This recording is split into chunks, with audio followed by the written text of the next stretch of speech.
सबको जय मसीह की परमेश्वर के नाम की स्तुति हो। और आज का हमारा जो टॉपिक है जिसको मैं लेना चाहता हूँ, और मैं विश्वास करता हूँ आप सबके लिए बहुत यूज़फुल रहेगा, क्योंकि हम लोग आने वाले समय में हम लोग बाइबल से सीखने वाले हैं, इसलिए बाइबल के विषय में सीखना बहुत ज़रूरी है ना। क्योंकि जिसको हम आधार मान रहे हैं उस आधार को हमें समझना, हमें बहुत ज़्यादा हमें ज़रूरत है। इसलिए आज का जो बाइबल स्टडी है, हम लोग परमेश्वर के वचन के बारे में हम लोग लेने वाले हैं। ठीक है। और परमेश्वर का वचन बहुत बड़ा खुद में एक टॉपिक है, तो उसको अगर हम लोग सिर्फ परमेश्वर के वचन के विषय में सीखेंगे तो हम इतना सारा हम सीख सकते हैं कि ऑलमोस्ट 90% हमारा जो समय है वो परमेश्वर के वचन और वचन क्या है उसके विषय में ही चले जाएगा। बट मैं कोशिश ये करूंगा कि एक या दो क्लास में इस टॉपिक को बहुत ही संक्षिप्त में मैं आपको बताऊं। और जब आप इस बात को आप समझ जाओगे, आपको परमेश्वर के वचन हमारे रूप में किस रीति से हमारे जीवन में क्या अधिकार रखता है, और परमेश्वर का वचन अधिकारी है हर एक विषयों के लिए, ये सारी बातों को मैं यहाँ पे कवर करूंगा।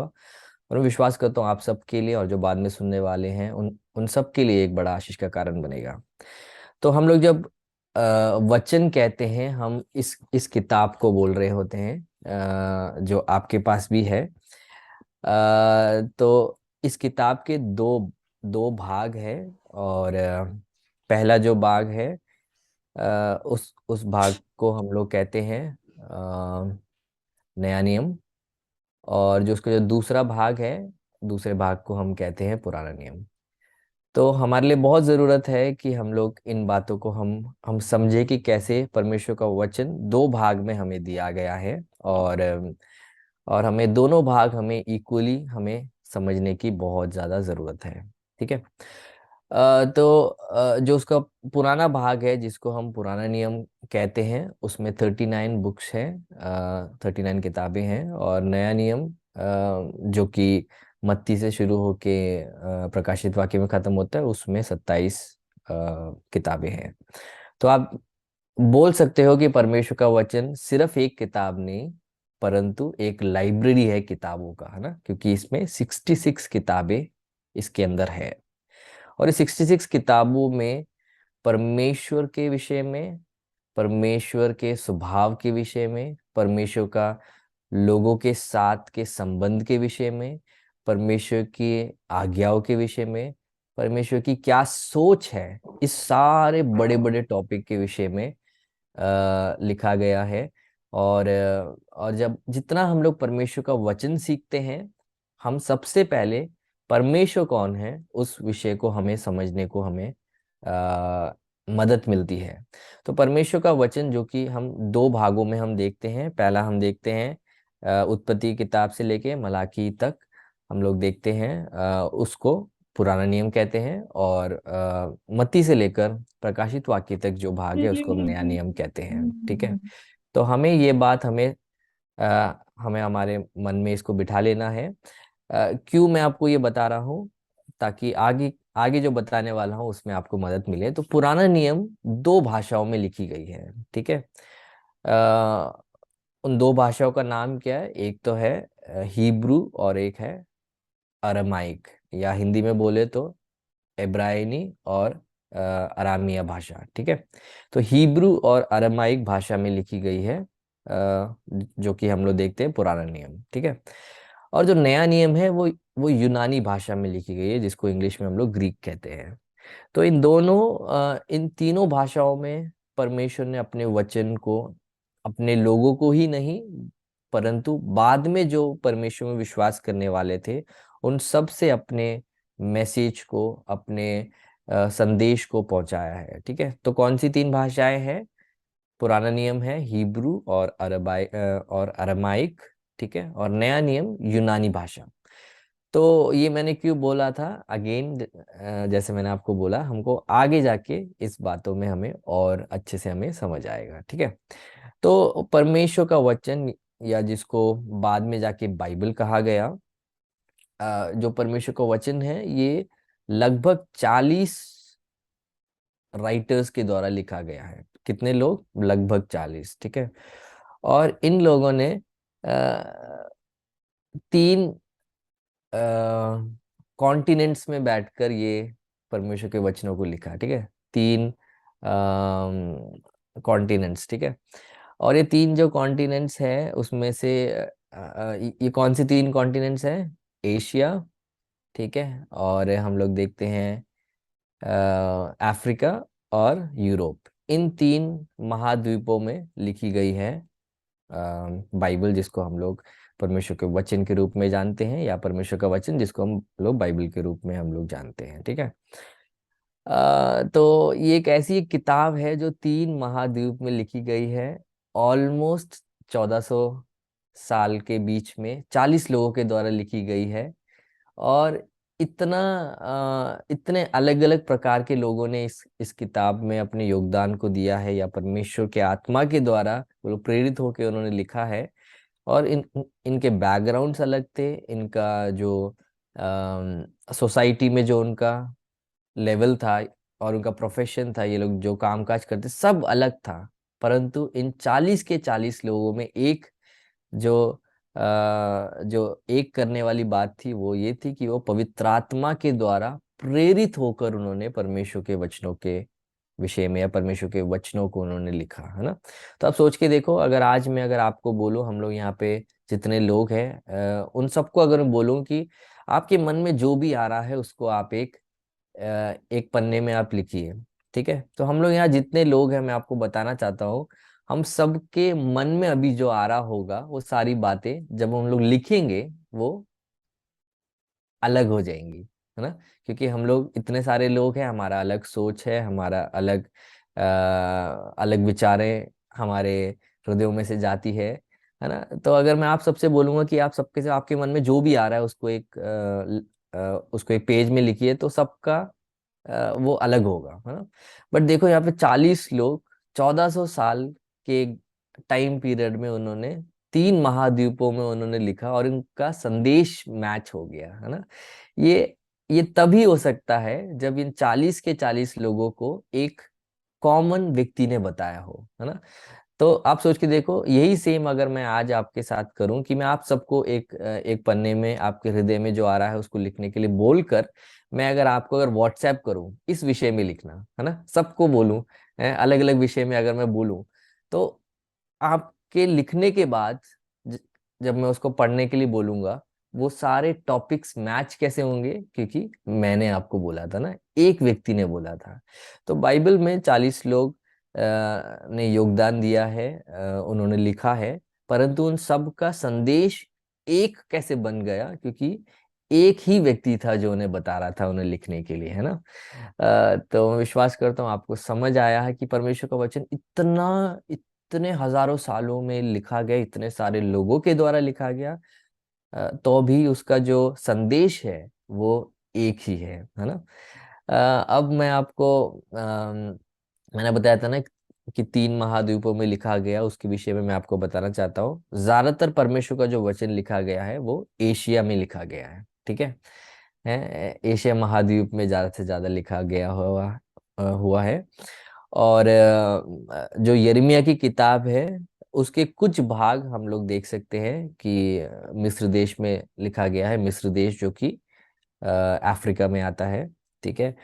और काफी सारे जो भाग है हम लोग देखते हैं, जो नए नियम के काफी सारे पत्री है वो यूरोप में लिखा गया है ना। काफी जो कलीसियाओं के लिए जो लिखा गया है वो यूरोप के वहां पे लिखा था, ठीक है।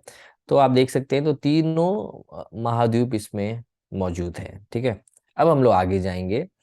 मैं आपको एक शब्द आपको इंट्रोड्यूस कराना चाहता हूँ। उस शब्द का नाम है अथॉरिटी, ठीक है, या अधिकार, ठीक है।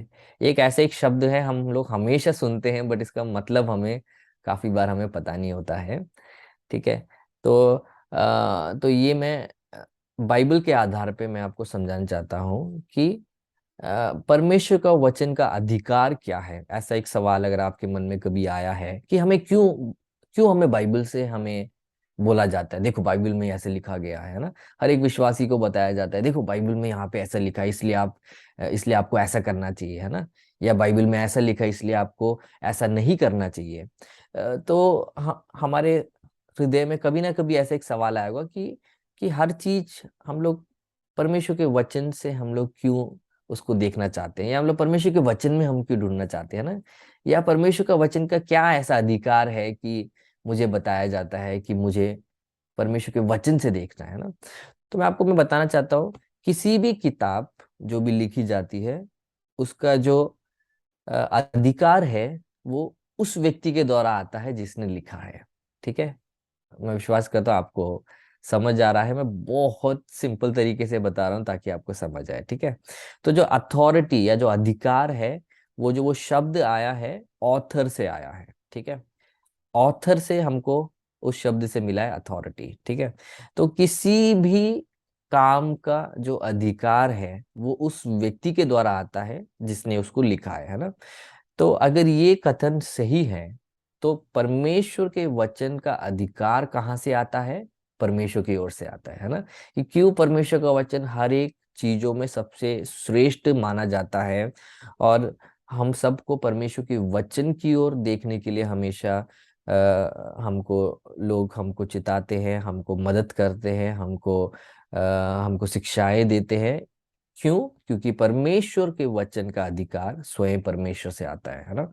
तो अगर आप पूछोगे कि इस किताब का क्या अधिकार है, मैं आपको बोलूंगा इस किताब में परमेश्वर का अधिकार है ना। मतलब जिसने बोला है उसका अधिकार से इन शब्दों में जान आती है ना, इन शब्दों में अधिकार आता है। तो परमेश्वर से जुड़ा हुआ है परमेश्वर का वचन, है ना। क्या ये सिंपल नहीं है समझने के लिए कि वो परमेश्वर का वचन है इसीलिए उसमें अधिकार है ना। अगर मेरा वचन होता या अगर आपका वचन होता, हमारे मर मिटने के बाद उन वचनों का कोई मूल्य नहीं रहता, है ना। बट क्यों बाइबल का वचनों का आज भी मूल्य है? क्योंकि जिसने लिखा है, जैसे मैंने आपको बताया कि एक व्यक्ति ने 40 लोगों को बोला था, है ना। तो जिसने लिखवाया है, क्योंकि वो आज भी जीवित है, हम परमेश्वर के वचन को क्या बोलते हैं? परमेश्वर का वचन जीवित है ना। आपको समझ आ रहा है ना। अगर एक मरे हुए व्यक्ति के द्वारा अगर ये लिखा होता तो हम लोग क्या बोलते कि वो व्यक्ति तो मर चुका है ना। बट अभी हम कुछ वचनों को हम पढ़ेंगे और आपको समझ आएगा कि मैं क्या बोल रहा हूँ। ठीक है, तो अब बात आ जाती है कि किसने लिखा है। तो आप बहुत ध्यान से सुनना, मैं आपको बताना चाहता हूँ कि परमेश्वर का वचन का जो ऑथर है वो सिर्फ एक है।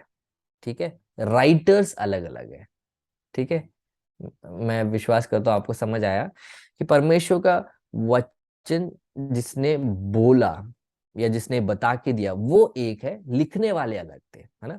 तो आप लिखने वालों के ऊपर फोकस ना करके किसने लिखने के लिए बोला उसके ऊपर हम लोग बाइबल स्टडी में फोकस करेंगे। ठीक है, हाँ, फिर उसके बाद हम लोग उनके ऊपर भी आएंगे जिन्होंने लिखा, और हम लोग और बेहतरीन तरीके से हम समझेंगे।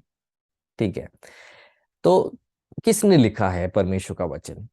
मैं चाहता हूँ हम लोग सबके सब दूसरा तिमुथियो 3 के 16 को हम लोग पढ़ेंगे। आप सबके सब लिख लीजिएगा, मैं उसको रीड करता हूँ।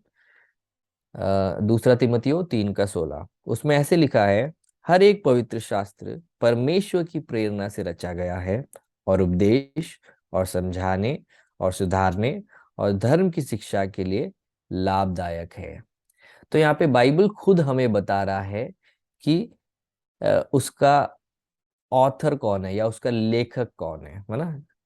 तो परमेश्वर के वचन का ऑथर कौन है या परमेश्वर का वचन किसने बता के दिया? ठीक है, थैंक यू। आप लोग अपने जूम के चैट में भी देख सकते हैं, परमेश्वर का वचन यहाँ पे डाला गया है। अगर आप लिख रहे हैं उसमें भी कोई प्रॉब्लम नहीं। तो हर एक पवित्र शास्त्र परमेश्वर की प्रेरणा से लिखा गया है। तो इसको प्रेरणा करने वाला कौन था? वो था स्वयं परमेश्वर, है ना। क्या ही अजीब बात है कि हम इंसानों के द्वारा लिखी हुई हर एक बात को हम मान लेते हैं ना, बट हम लोग बाइबल को नहीं मान पाते। बोलते हैं वो नहीं नहीं नहीं नहीं, वो ऐसा नहीं हो सकता, है ना। बट मेरे प्रियो, हर एक साइंस जर्नल, है ना, हर एक न्यूज़पेपर, ठीक है, हर एक किताबें जिसको हम लोग स्कूल में और कॉलेजेस में पढ़े हैं, सब इंसानों के द्वारा लिखा गया है ना, उसको कभी हम डाउट नहीं करते हो कि ये तो इंसान ने लिखा है, हम इसको कैसे मान सकते हैं ना, है ना। बट शैतान ने किसी तरीके से मनुष्य को परमेश्वर के वचन के खिलाफ इस कदर उनके उनके दिमागों को बांध दिया है कि सिर्फ बाइबल के विषय में उनको शंका उठती है ना, कि वाकई में परमेश्वर ने लिखा है, ओ नहीं मैं नहीं मानता, है ना। बट मेरे प्रियो, हमें समझना है कि परमेश्वर ने इंसानों के हृदय में वो प्रेरणा डाली, वचन डाला, और इंसानों के द्वारा लिखी गई। आप सोच के देखो, अगर परमेश्वर का वचन स्वर्गदूतों के द्वारा लिखा जाता, हम में से काफी लोग उसको भी एक प्रॉब्लम बनाते हैं ना, ये तो स्वर्गदूत ने लिखा, हम कैसे मान ले, है ना। तो मेरे प्रियो, परमेश्वर का वचन क्योंकि परमेश्वर के द्वारा प्रेरित है, इसीलिए शैतान हमेशा हमको परमेश्वर के वचन से दूर करने की कोशिश करता है।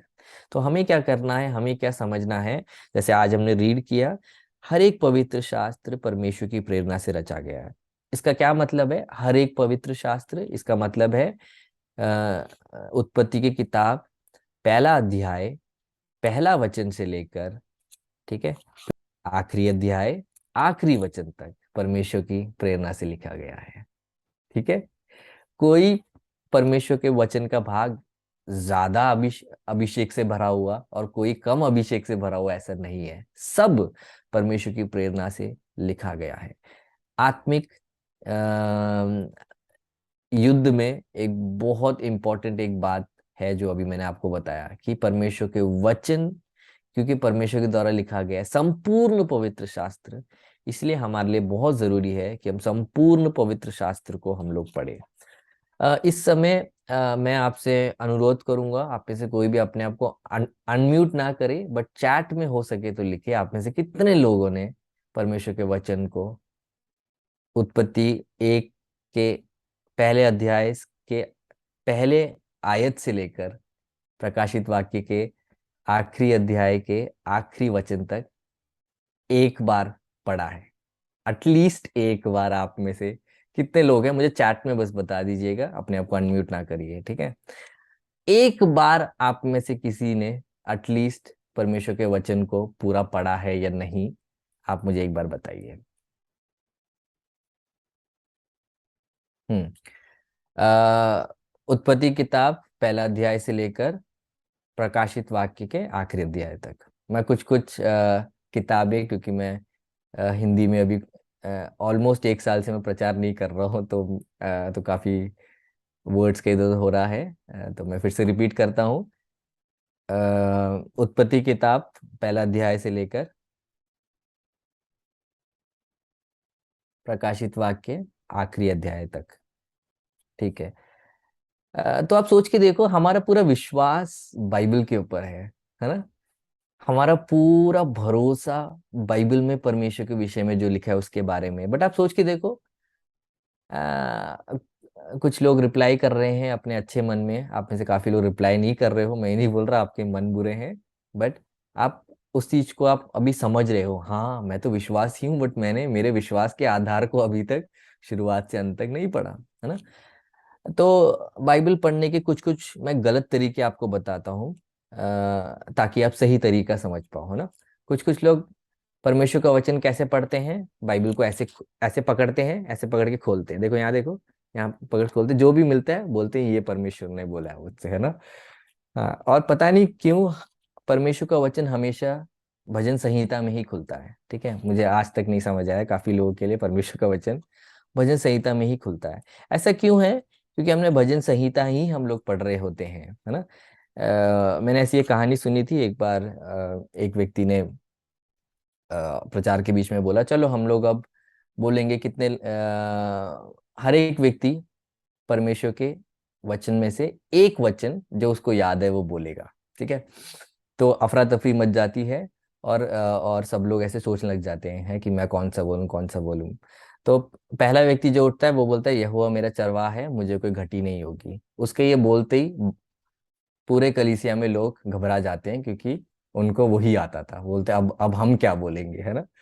तो मेरे प्रियो, हमारा अगर विश्वास परमेश्वर के वचन पे आधार है, अगर परमेश्वर के विषय में हम परमेश्वर के वचन से समझते हैं, तो क्यों ना ये बुद्धि की बात नहीं है कि हम परमेश्वर के वचन को हम पूरा पढ़ें। हाँ, बुद्धि की बात है ना। दूसरा तरीका जो हम लोग पढ़ते हैं वो ये है कि हम एक एक अध्याय एक एक किताब में से हम लोग पढ़ लेते हैं और हमारा आज का बाइबल अध्ययन खत्म हो जाता है। इसकी वजह से प्रॉब्लम ये, आप सोच के देखो, आप सबके सब ने पढ़ाई तो करी है स्कूल में, है ना। आप में से काफी लोगों ने कॉलेज में भी करी है। तो आप सोच के देखिए, आप एक किताब उठाते हैं और आप उसका 5th चैप्टर पढ़ते हैं, ठीक है। और उसके बाद आप उसके तुरंत बाद आप 19वें चैप्टर में चले जाते हैं। आप ऐसा कर सकते हैं? नहीं कर सकते हैं। क्यों? क्योंकि हर चैप्टर्स मिले होते हैं, है ना। एक कॉमन स्टोरी हर एक किताब में चल रहा होता है, चाहे वो साइंस का हो चाहे वो किसी का भी हो, सबका सब जुड़ा हुआ है। तो आप सोच के देखो मेरे प्रियो, हम हर एक किताब को हम पहले से हम अंत तक पढ़ते हैं, है ना। बट सिर्फ बाइबल है जिसको हम शुरुआत से कभी नहीं पढ़ते, क्योंकि किसी तरीके से हमने इसको बिठा लिया अपने मन में कि नहीं, इसको शुरुआत से नहीं पढ़ा जाता। मुझे आज प्रकाशित वाक्य से पढ़ने का मन कर रहा है, चलो मैं एक अध्याय उसमें से पढ़ लूंगा, है ना। वो नहीं, आज मेरा मन कर रहा है कि मैं भविष्यवाणियों के ओर मेरा ध्यान जा रहा है, इसलिए मैं यिर्मयाह की किताब में से एक अध्याय पढ़ लूंगा। तो हमारा एक एक अध्याय बाइबल के कुछ कुछ जगहों से पढ़ने की वजह से प्रॉब्लम क्या होता है, जब हमसे पूछा जाता है भाई इस किताब में पूरा क्या था, हमें नहीं पता, है ना। ये बोला जाता है कि हाँ चलो, आपको क्या समझ आया? नहीं, मुझे बस इतना समझ आया, बाकी नहीं समझ आया। तो मेरे प्रियो, आज मैं आपको फरवरी 17 है आज का डेट, मैं आपको एंकरेज करना चाहता हूँ। अगर आप आज से अगर अगर एक या दो अध्याय अगर आप एक एक कर कर अगर आप रीड करेंगे उत्पत्ति के किताब से, ऑलमोस्ट अक्टूबर तक आपका बाइबल आप एटलीस्ट पढ़ चुके होंगे, है ना। मैं अध्ययन करने के विषय में नहीं बोल रहा हूँ, एटलीस्ट एक बार आप पढ़ चुके होंगे। मैं पिछले 2 साल से लोगों को, और काफी लोगों ने उसको फॉलो किया और उन्होंने सितंबर अक्टूबर तक मुझे कॉल करके बताया, भैया हम लोग एक के बाद एक ऐसे रीड करते जा रहे थे ना। तो सही तरीका बाइबल पढ़ने का क्या है? एक के बाद एक, है ना। और शुरुआत से हमें अंत की ओर जाना है। ये मैं आपको ये क्यों बता रहा हूँ, क्योंकि ये पूरा एक कहानी है। एक व्यक्ति है जिसने अनेक लोगों को लिखने के लिए बोला है ना। तो वो स्टोरी अगर हमको समझना है तो हम लोग वैसे ही समझ सकते हैं। अगर आप विश्वास में नहीं हो तो मैं आपको एंकरेज करूंगा, आप उत्पत्ति से आप शुरू करें, है ना। क्यों शुरू करें? क्योंकि आपको जानना भी है कि भाई क्या है। क्योंकि जब आप विश्वास में आप नए नहीं होते हो, आप विश्वास में नहीं होते हो, तो इवन सृष्टि की शुरुआत कैसी हुई उसके बारे में भी आपके पास सोच अलग है ना। आपको सच्चाई नहीं पता है। तो अगर काफी बार अगर आप मत्ती से शुरू करोगे तो आपको इससे पहले क्या हुआ था ये कुछ भी आपको समझ नहीं आएगा ना। और मैं आपको बताना चाहता हूँ मेरे प्रियो, परमेश्वर का वचन खुद ब खुद आपको समझने में मदद करेगा। और आप परमेश्वर के लोगों से भी आप मदद ले सकते हो, बट आप पढ़िएगा जरूर। और मैं आपको बताना चाहता हूँ, आप आज से शुरू करिए, है ना। बाइबल स्टडी से आप वाकई में आप बाइबल स्टडी करने का एक अर्थ, एक मतलब आपको निकले ना। कोई भी सवाल हो आपके पास, परमेश्वर ने लोगों को रखा है, उनसे आप बात करें, आप अनिमेश भाई से आप कांटेक्ट करके आप उनसे सवाल पूछे। बट आप रीड जरूर करिएगा, प्रार्थना जरूर करिएगा, और परमेश्वर आपको परमेश्वर के वचन समझने के लिए मदद करेगा, है ना। तो ये सब मैंने आपको ये क्यों बताया था कि परमेश्वर का वचन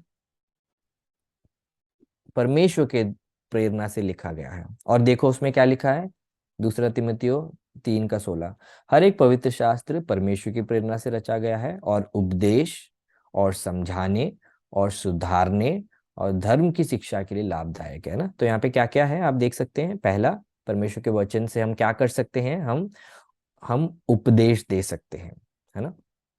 ठीक है, क्योंकि परमेश्वर के वचनों में हमारे लिए उपदेश है। परमेश्वर के वचन को हम इस्तेमाल कर सकते हैं लोगों को समझाने के लिए और सुधारने के लिए, तीसरा। और चौथा, धर्म की शिक्षा के लिए लाभदायक है ना। परमेश्वर के मार्ग के विषय में समझाने के लिए परमेश्वर का वचन लाभदायक है। काफी बार हम लोग सोचते हैं कि मुझे सांसारिक ज्ञान तो है नहीं, तो मैं बाइबल कैसे मैं समझ पाऊंगा। मेरे प्रियो, संसार का ज्ञान नहीं है बाइबल, है ना। इसलिए आपको संसार के ज्ञान की जरूरत नहीं, आपको परमेश्वर के ज्ञान की जरूरत है। मैं आपको बताना चाहता हूँ आज भी डॉक्टरेट करे हुए लोग भी एक मछुआरे के द्वारा लिखे हुए किताब को समझ नहीं पा रहे हैं ना। तो मैं किसकी बात कर रहा हूँ? पतरस के द्वारा लिखा हुआ किताब आज भी सांसारिक डॉक्टरों को भी समझ नहीं आ रहा है ना। बट वो कौन था, उसका पेशा क्या था? वो एक मछुआरा था यीशु मसीह से मिलने से पहले, है ना। तो बाइबल खुद बताता है कि परमेश्वर ने संसार के ज्ञान को मूर्खता बनाया है ना। तो आप मूर्खता आप जानकर आप सच्चे ज्ञान को नहीं पा सकते, है ना। आपको समझना है कि सच्चा ज्ञान अगर आपको पाना है, याकूब की किताब में लिखा है, यदि तुम में से किसी के पास बुद्धि नहीं है, वो परमेश्वर से बुद्धि मांगे, क्योंकि वो सबको बुद्धि देता है ना। और बाइबल बताता है कि परमेश्वर का भय मानना क्या है? बुद्धि का आरंभ है।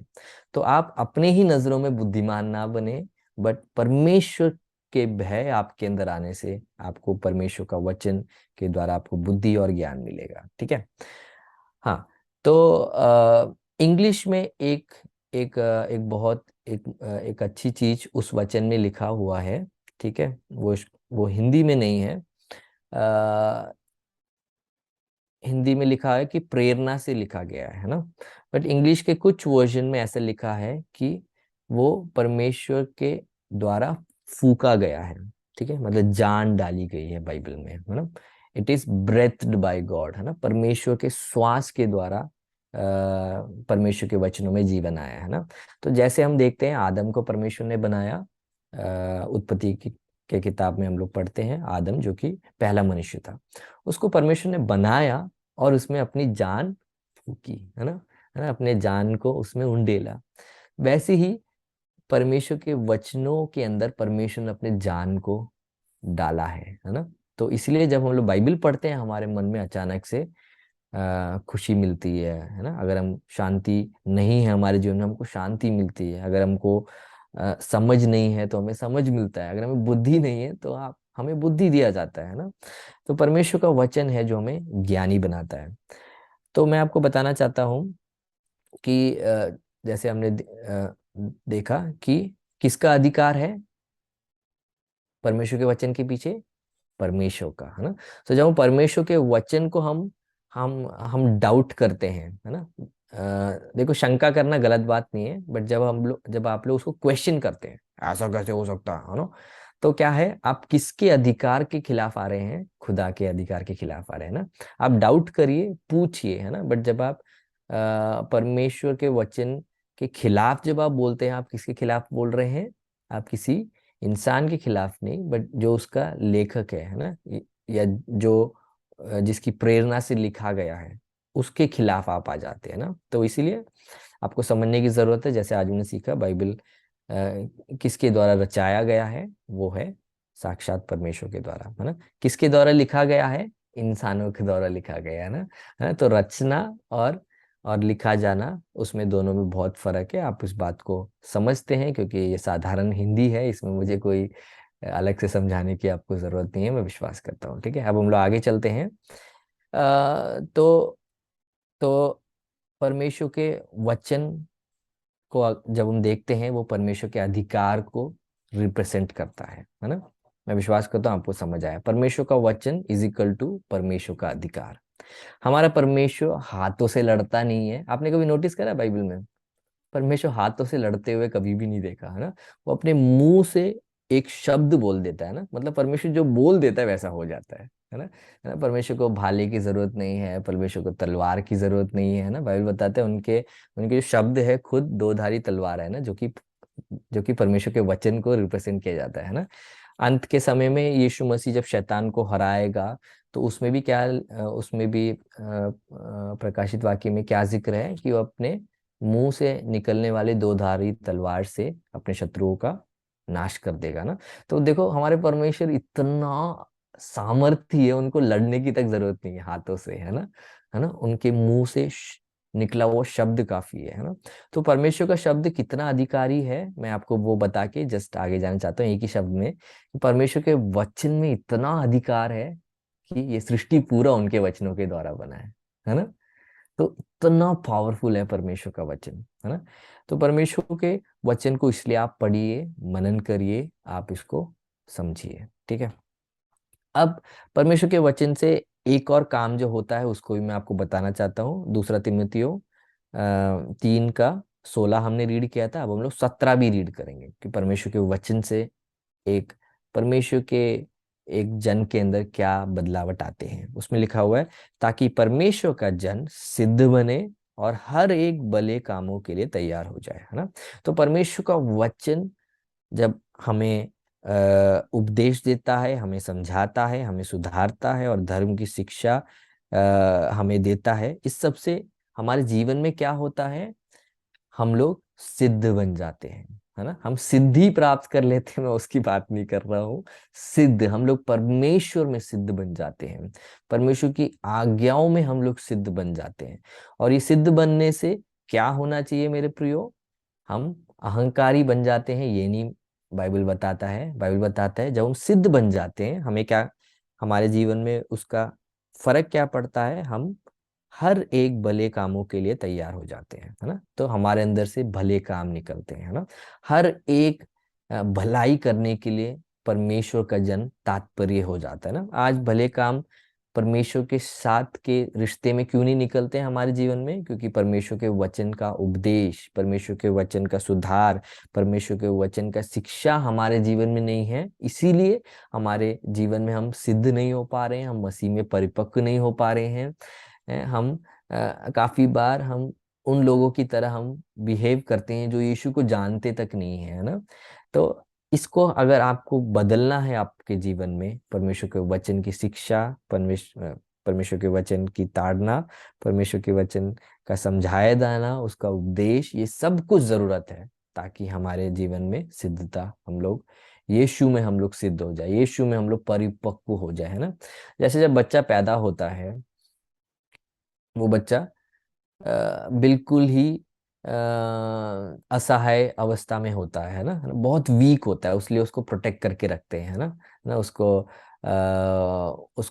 उसके जो माता पिता हैं, है ना, उसकी बहुत अच्छी परवरिश और उसको बहुत उसको प्रोटेक्ट करके रखते हैं। जैसे जैसे वो बड़ा होता है तो पहले क्या सिखाते हैं पेरेंट्स उसको, क्या नहीं खाना है ना, क्योंकि वो जो भी दिखता है वो खाने लग जाता है ना, वो उठा के मुंह के अंदर डालने लग जाता है। तो पहले के कुछ साल पेरेंट्स या माता पिता क्या शिक्षाएं देते हैं बच्चे को, बच्चा ये नहीं खाना है ना, क्योंकि उसको पत्थर क्या है, उसको रोटी का टुकड़ा क्या है, उसको समझ नहीं आता है ना। तो उसको बता के देना पड़ता है ये नहीं खाना है। At the same time parents उसको दूसरे एक चीज से रूबरू कराते हैं कि बेटा इसको खाना है ना। आपको समझ आए, कुछ नहीं खाना है, कुछ खाना है। तो हमारे मसीह जीवन में भी ऐसी ही है। जब हम लोग मसीह में, जब हम एक नई सृष्टि बन जाते हैं, हम उस बच्चे के समान हैं, ठीक है, जिसको कुछ भी उसको समझ नहीं है, उसको जस्ट वो एक नई सृष्टि बन गया, पाप के वस्त्र को वो उतार फेंका है और परमेश्वर के द्वारा जो वस्त्र, जो धार्मिकता दी गई है, यीशु को उसने अब पहन लिया है ना। बट उसको अभी भी उसको समझ नहीं है ना।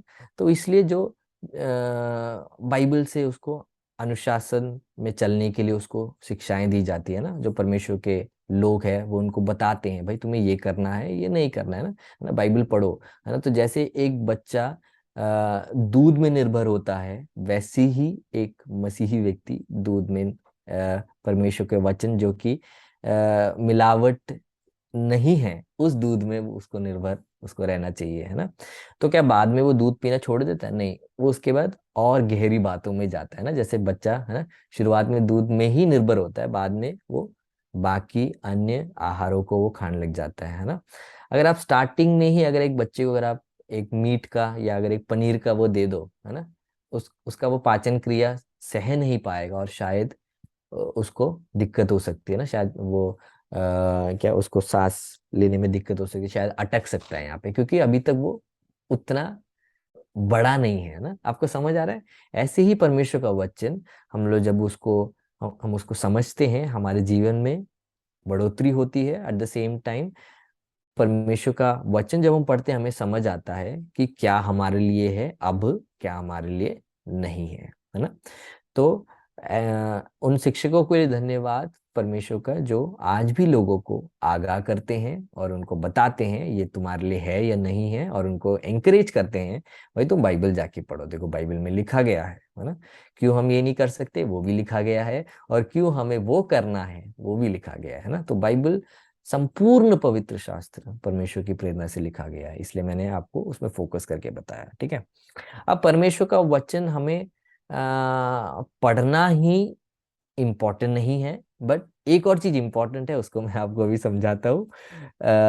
लूका रचित सुसमाचार 11 अध्याय 28वां वचन। ठीक है, लूका रचित सुसमाचार 11 का 28। मैं विश्वास करता हूँ आप सबको मिल गया है। मैं जरा वो रीड करके आपको बताता हूँ। उसने कहा, उसने का मतलब वहां पे यीशु मसीह को बोला जा रहा है। उसने कहा, हाँ, परंतु धन्य है वो जो परमेश्वर का वचन सुनते हैं और मानते हैं। तो परमेश्वर के वचन को सिर्फ जानना ही नहीं, सिर्फ सुनना ही नहीं, बट उसको मानना भी है ना। काफी बार हम लोग परमेश्वर के वचन सुनने में हम तात्पर्य करते हैं। आज यूट्यूब के माध्यम से, आज 4G कनेक्शन के वजह से हमारे मन के पसंद के अनुसार हम लोग प्रचार हम ढूंढ लेते हैं, है ना। बट बाइबल में यीशु मसीह हमें क्या बता रहा है? सिर्फ प्रचार सुनना ही नहीं है, उसको मानना भी है ना। पहले तो परखना है वो बाइबल से है कि नहीं, आज के जमाने में तो बहुत परखना है ना। बट अगर सीधा अगर आपने यहाँ से अगर पढ़ा है, या अगर सीधा आपको कोई प्रचारक बाइबल में से समझा रहा है, तो आप सुन रहे हो, है ना, उसको आप सुन रहे हो। और बाइबल क्या बताते हैं? विश्वास सुनने से, और सुनना मसीह के वचन से आता है ना। तो जब आप परमेश्वर का वचन सुन रहे हो, उसको जब आप ग्रहण कर रहे हो, विश्वास कर रहे हो, तो या आप मान रहे हो उसको कि हाँ यार, जो वचन में बोला गया वो सही है, तो क्या होता है? आपके अंदर एक विश्वास शुरुआत हो जाता है ना। तो बाइबल बताता है विश्वास सुनने से, और सुनना मसीह के वचन से आता है ना। तो जब आप परमेश्वर के वचन का प्रचार सुनेंगे, अगर वो सच्चा परमेश्वर का वचन है, तो आपके अंदर एक विश्वास उसमें उत्पन्न होता है। और यीशु मसीह बता रहा है कि वचन सुनना या वचन से मिलने वाला विश्वास ही नहीं, बट उसको हमें इस्तेमाल भी करना है ना। इसलिए लिखा हुआ है कि परंतु धन्य है वो जो परमेश्वर का वचन सुनते हैं और मानते हैं। तो परमेश्वर का वचन सुनना हमारे लिए बहुत जरूरत है ना, क्योंकि बाइबल हमें बताता है, वचन हमें सुनने के विषय में बताता है, वचन प्रचार के विषय में बाइबल बताता है। At the same time Bible हमें ये भी बताता है कि परमेश्वर का वचन मानने की भी जरूरत है ना। तो मैं फिर से उस पॉइंट को एम्फेसिस करके मैं बताना चाहता हूँ कि परमेश्वर का वचन सुनना ही नहीं इम्पोर्टेंट है, परंतु उसको मानना भी उतना ही इम्पोर्टेंट है ना। तो आप किस कैटेगरी में हैं? आप अपने आप को सोच लीजिए, मैं सिर्फ सुनने वालों में से हूँ या मानने वालों में से हूँ? मैं तो उन लोगों में बनना चाहता हूँ जो सुनते भी हैं और मानते भी हैं, है ना, क्योंकि वो है जो लोग धन्य हैं। आपको पता है यीशु मसीह का प्रचार कितने सारे लोग, हजारों लोग सुना करते थे, बट चेले कितने लोग बने, है ना। हाँ, तो ये एक आत्मिक अर्थ आपके हृदय के अंदर चले जाए कि सिर्फ सुनना ही नहीं, बट हमें मानना भी है, उसमें जो बताया गया है उसको अपने जीवन में हमको यूज भी करना है। ठीक है, हम एक और वचन की ओर हम लोग जाएंगे। वो है दूसरा पत्रस, पहला अध्याय 20 और 21।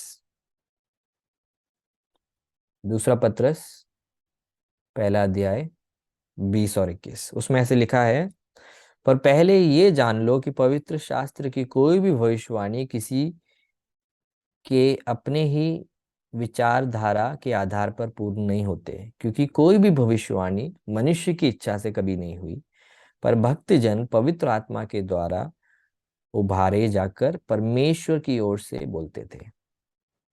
हाँ? आज के सारे भविष्यवाणियों को आप इस परमेश्वर के वचन से आप चेक करें, है ना, क्योंकि बाइबल में की हुई कोई भी भविष्यवाणी किसी भी मनुष्य के हृदय के अनुसार, या लोगों के सोच के अनुसार, या ज्यादा लोग क्या सुनना चाहते हैं उसके अनुसार नहीं उत्पन्न हुई है। सब का सब पवित्र आत्मा के द्वारा वो किया गया है ना। तो इसमें जो शब्द जो इस्तेमाल किया गया है 21वां अध्याय में, पर भक्त जन पवित्र आत्मा के द्वारा उभारे जाकर, है ना, वो जो शब्द है हिंदी में अगर आप देखोगे या यूनानी शब्द में देखोगे तो उसको लेकर जाने की, जैसे एक नदी की एक धारा होती है ना, ठीक है, उस धारा में अगर कोई व्यक्ति बह जाए तो जैसे नदी उस व्यक्ति को लेके ऐसे चलता है ना, उसी रीति से अ, हम लोग देखते हैं उस शब्द को वहां इस्तेमाल किया गया है ना। तो शुरुआत में जैसे मैं आपको बता रहा था कि संपूर्ण पवित्र शास्त्र परमेश्वर के द्वारा प्रेरित है ना, बट लिख तो इंसान ही रहे थे, है ना।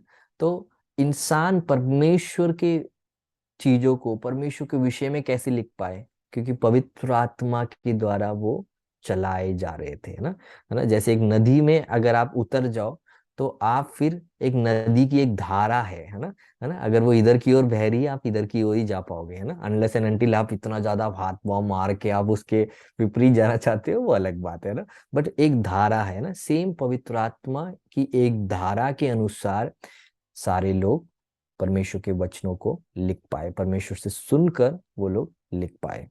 तो हमारे लिए बहुत जरूरी है इस बात को हमें समझना कि परमेश्वर के आत्मा से प्रेरित होकर परमेश्वर के वचनों को इन लेखकों ने लिखा, ठीक है।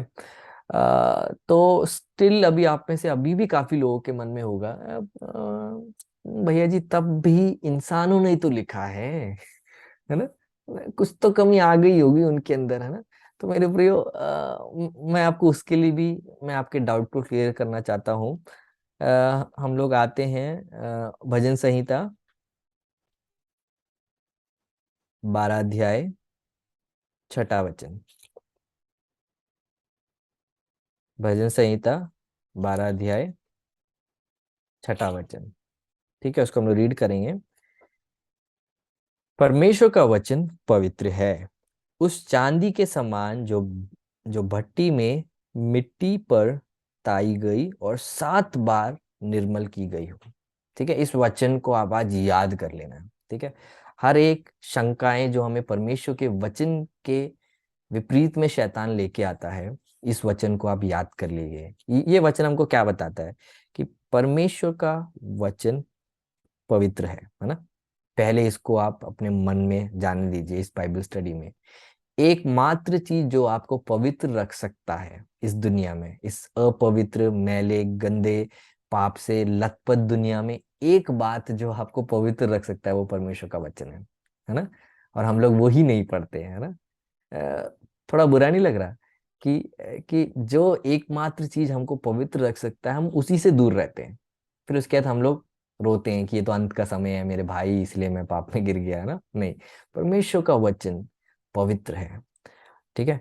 और उस चांदी के समान जो भट्टी में मिट्टी पर ताई गई और 7 बार निर्मल की गई हो, है ना। तो अब मैं आपको बताता हूँ कि ये वचन का जो जो असली जो अर्थ है वो क्या है। मैंने आपको क्या बताया, परमेश्वर की प्रेरणा से लिखा गया था। फिर मैंने आपको दूसरा पत्रस में हमने जो वचन पढ़ा था उसमें उसमें क्या था कि पवित्र आत्मा के द्वारा वो नियंत्रण में उन्होंने भविष्यवाणियां करी और परमेश्वर के वचन को उन्होंने बोला, है ना। किसी ने भी अपने हृदय के अनुसार नहीं बोला, है ना। अब हमें और क्लैरिटी में अगर हमें समझना है कि तब भी वो इंसान ही तो थे जिनके द्वारा वचन आया था, तो हमें यह वाला वचन हमें क्लियर करता है। पहला कि परमेश्वर का वचन पवित्र है, ठीक है। एकमात्र चीज जो इस दुनिया में पवित्र है वो सिर्फ परमेश्वर का वचन है, और वो आपके और मेरे हाथों में है ना। दूसरा बात जो हम इस वचन से जो ये पढ़ते हैं कि बाइबल एक ऐसी किताब है जिसमें सब बातें खुल्लम खुल्ला लिखी गई है ना। इवन उन लेखकों के द्वारा जो पाप किए गए उसको भी लिखाया गया है। आप सोच के देखो ना, कोई भी लेखक अपने पापों को नहीं उजागर नहीं करता है ना। बट बाइबल एकमात्र किताब है कि हर एक व्यक्ति के पापों को उस तरीके से लिखा गया है ना।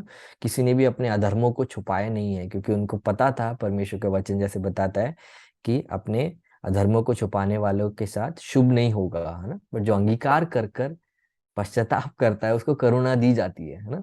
तो हर किसी ने अपने कमियों को, अपनी गलतियों को उन्होंने लिखा। एकमात्र किताब पूरे दुनिया में जिसमें लेखकों ने भी अपनी गलतियों को दिखाया वो सिर्फ बाइबल है। और ऐसा क्यों है, क्योंकि पवित्रात्मा के नियंत्रण में उनको अपनी गलतियां भी दिख रही थी, है ना, उनको अपनी कमियां भी दिख रही थी। और उन्होंने अपने उस पवित्रताई में परमेश्वर के वचन के उन्होंने उसको भी लिखा, है ना। तो इसमें हम इस वचन में हम लोग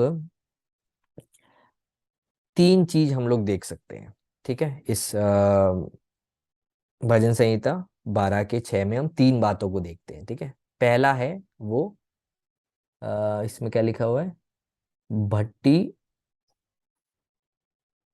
हाँ, भट्टी में मिट्टी पर ताई गई, ठीक है। मतलब वो भट्टी, ठीक है, वो भट्टी किसको रिप्रेजेंट करता है, इंसानी वेसल को, ह्यूमन वेसल, ठीक है, उसको रिप्रेजेंट करता है। क्यों रिप्रेजेंट करता है, क्योंकि इंसान मिट्टी से बनाया गया है ना। तो मिट्टी की क्या कहते हैं, भट्टी में मिट्टी, ठीक है, या मेरे हिसाब से शायद वो मिट्टी का बर्तन, है ना, या जो भी है ना। इंग्लिश में उसको फर्नेस ऑफ क्ले बोलते हैं, ठीक है, जो कि क्ले से बनाया गया है, जो कि मिट्टी से बनाया गया है, ठीक है। ठीक है, जिसके अंदर उस चीज को रखा जाएगा जो अभी मैं आगे बताऊंगा, ठीक है। वो इंसान को दर्शाता है, ह्यूमन वेसल, ठीक है, इंसानी शरीर को दर्शाता है। जो आग उसमें जो लिखा गया है ना, ठीक है, वो आग है जो इस भट्टी में मारा जाता है, ठीक है। वो आग है, आपने सही सोचा, पवित्र आत्मा, ठीक है। पवित्र आत्मा है जो इस इंसानी मिट्टी नुमा इस क्या इस बर्तन में या इस फर्नेस में मारा जाता है, ठीक है। और जो चांदी है यहाँ पे लिखा हुआ है उस चांदी के समान, ठीक है, ये चांदी है परमेश्वर का संदेश या परमेश्वर का वचन, ठीक है। तो अभी यहाँ पे तीन चीजों को आप समझ लो। वो मिट्टी का जो वो है, ठीक है, जो भट्टी है वो है इंसान, ठीक है। वो चांदी है परमेश्वर का वचन, आग है पवित्र आत्मा, ठीक है। तो परमेश्वर अपने वचनों को पवित्र आत्मा के द्वारा उन लोगों को देता था, ठीक है। और जो वो मिट्टी का जो भट्टी था वो था इंसान, ठीक है। परंतु परमेश्वर ने उस वचनों को फिर क्या करा, इसमें लिखा हुआ है वो 7 बार निर्मल की गई हो, है ना। और 7 बाइबल में पूर्णता को दिखाता है ना। तो आपको क्या समझना है, इंसान जो कि अपूर्ण है, परमेश्वर जो कि पूर्ण है, ठीक है, संदेश जो कि पवित्र है, ठीक है, मतलब परमेश्वर जो बोल रहा है, और संदेश पवित्र ही नहीं पूर्ण भी है ना। बट ये किसके अंदर दिया जा रहा है, इंसान के अंदर जो अपूर्ण है ना। परंतु परमेश्वर क्या कर रहा है, उसको पवित्र आत्मा के द्वारा उसको शुद्ध कर रहा है 7 बार, है ना। अब कभी भी ये डाउट नहीं हमारे हृदय में शैतान लेके आने पाए, है ना। वो तो अपना काम करेगा, हम अपना काम करें, है ना।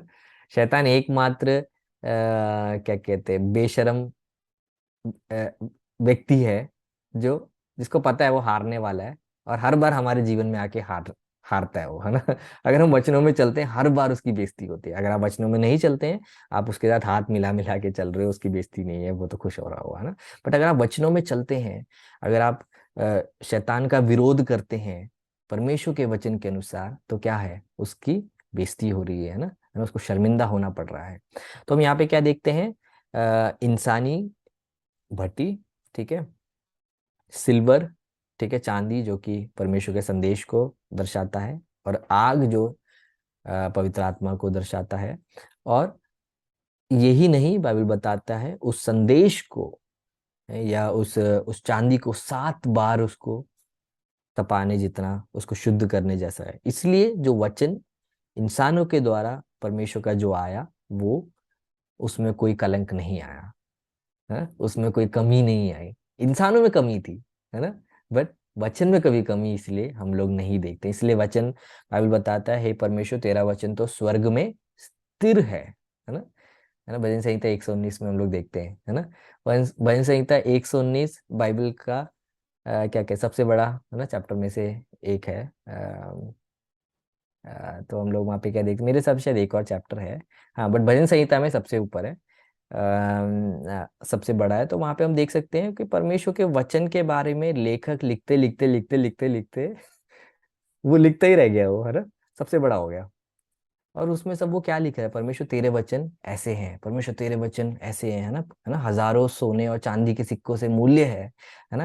हाँ, परमेश्वर तेरा वचन मैंने अपने दिल में रख छोड़ा है ताकि तेरे विरुद्ध में पाप ना करूं, है ना। मतलब परमेश्वर के वचन के प्रति वो प्यार, क्या हमको है परमेश्वर के वचन के प्रति वो प्यार, है ना, वो आदर?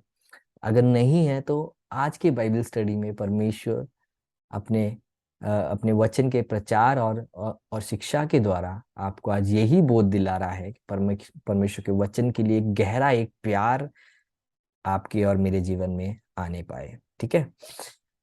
तो ये टॉपिक अब हम लोग यहाँ पे फिनिश कर देते हैं कि परमेश्वर का वचन शंका करने के लिए है या क्वेश्चन करने के लिए, कि ये तो इंसान के द्वारा था। ये सारे बातों को आज हमने क्लियर कर दिया, ये बताते हुए परमेश्वर के द्वारा आया था ये वचन, परमेश्वर के नियंत्रण में लिखा गया, और परमेश्वर ने उस वचन को पवित्र भी ठहराया है ना, और उसको और शुद्ध किया है 7 बार, है ना, जो कि परमेश्वर के उन नंबर्स में से आते हैं जो पूर्णता को दिखाता है ना। 7 वाला जो लेटर है ये बाइबल में बहुत कॉमन है, और ये हमेशा पूर्णता के ओर ही, सिद्धता के ओर ही वो दिखाता है। ठीक है। तो अब हम लोग आगे जाएंगे कि चलो हाँ, अभी भी सजी भाई मैं बाइबल के प्रति ना मेरा वो आदर और वो सब नहीं आ रहा है ना। और कुछ है आपको बोलने के लिए बाइबल स्टडी में ना? अभी आधा घंटा और है, और कुछ है जो आप बता सकते हैं कि शायद मैं बाइबल पढ़ लूं? तो मेरे प्रियो, मैं आपको बताना चाहता हूँ कि चलो ये सब चीज अगर हम भूल भी गए तो भी चलो हम एटलीस्ट हम यीशु पे तो विश्वास करते हैं ना। यीशु को हम परमेश्वर के रूप में हम लोग मानते हैं, और हम उन्हीं में हमें बढ़ते, हमें आगे बढ़ना है ना। तो देखते हैं यीशु का क्या एटीट्यूड था वचन के प्रति, है ना। ये अगर हम लोग क्लियर कर पाए कि हाँ चलो यीशु मसीह आदर देता था वचन को, है ना, यीशु मसीह वचनों को क्या कहते हैं, बोलते थे क्या, है ना, या यीशु मसीह विश्वास करते थे वचनों में जो लिखा हुआ जो वचन है ना। अगर है तो हमारा जो आदर है वचन के लिए और बढ़ जाएगा, है ना। हमारा विश्वास वचन के लिए और बढ़ जाए, क्यों? कि जिनको हम सिद्ध मानते हैं ना, जो हमारे क्या रचयिता नहीं, हमारे विश्वास के सिद्ध करने वाले ही नहीं, और हमारे सब कुछ है यीशु मसीह। अगर वो वचनों को आदर करते हैं तो हमको भी आदर करना पड़ेगा आज से, है ना। तो हम लोग देखेंगे यीशु का क्या सोच था परमेश्वर के वचन के प्रति। ठीक है। ये एक टॉपिक है, मैं विश्वास कर रहा हूँ जब मैं किसी एक चीज को रुक के ऐसे बोल रहा हूँ आपको समझ आ रहा है कि वो एक एक सब हेडिंग है। ठीक है। हमारा मेन टॉपिक है परमेश्वर का वचन, एक ओवरव्यू। ओवरव्यू मतलब ऊपर से एक एक व्यू ले रहे हैं, और हम लोग एक एक टॉपिक्स में जा रहे हैं। ठीक है। अब हम लोग देखते हैं यीशु का क्या सोच था परमेश्वर के वचन के प्रति। हम एक वचन को पढ़ेंगे, यूहन्ना की किताब 10वां अध्याय 35वां वचन। मैं आराम से इसलिए बोल रहा हूँ ताकि आप सबके सब बाइबल को खोल के देख पाए। यूहन्ना की किताब 10वां अध्याय 35वां वचन।